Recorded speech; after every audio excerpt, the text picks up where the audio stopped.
आज की कहानी है ज्ञान का कुआं। एक बार एक गुरु थे जिनका बेटा उनका शिष्य भी था।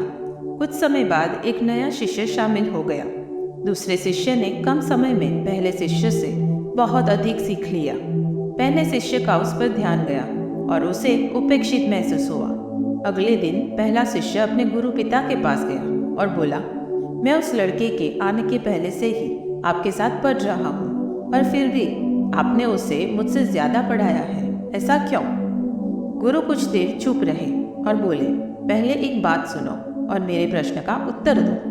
गुरु ने कहा, एक बार एक यात्री रास्ते में जा रहा था और उसे प्यास लगी। उसके पास पानी नहीं था, इसलिए वह इधर उधर देखने लगा। कुछ देर चलने के बाद उसे एक कुआं मिला। वहां उसने देखा कि कोई बाल्टी या रस्सी नहीं है, इसलिए वह बिना पानी के आगे बढ़ गया। थोड़ी देर बाद एक दूसरा यात्री उस कुएं के पास आया। उसने कुएं में झांक कर देखा, वहां पानी था। वहां बाल्टी और रस्सी न देखकर वह इधर उधर देखने लगा और उसे एक बाल्टी मिल गई। फिर वह रस्सी ढूंढने लगा।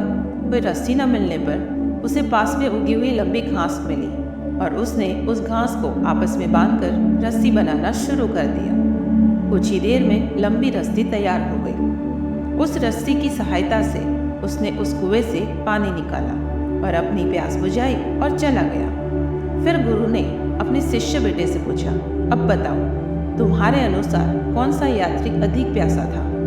शिष्य ने तुरंत उत्तर दिया, दूसरा वाला। गुरु ने मुस्कुराते हुए उत्तर दिया, हम कह सकते हैं कि दूसरा यात्री अधिक प्यासा था, क्योंकि उसने अपनी प्यास बुझाने के लिए कड़ी मेहनत की थी। यही प्यास तुम्हारे साथी की भी है। उसकी ज्ञान पाने की प्यास तुमसे अधिक है और उसे पूरा करने के लिए वह कड़ी मेहनत करता है, जबकि तुम नहीं करते। शिष्य को उसका उत्तर मिल गया और उसी दिन से उसने कड़ी मेहनत करना शुरू कर दिया।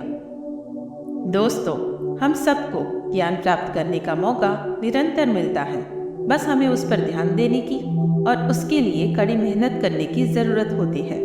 और वही ज्ञान हमें हर चुनौतियों का सामना करने में मदद करता है। इसलिए ज्ञान पाने के हर मौके का लाभ उठाइए। दोस्तों, फिर मिलते हैं एक नई वीडियो में। तब तक के लिए जय हिंद।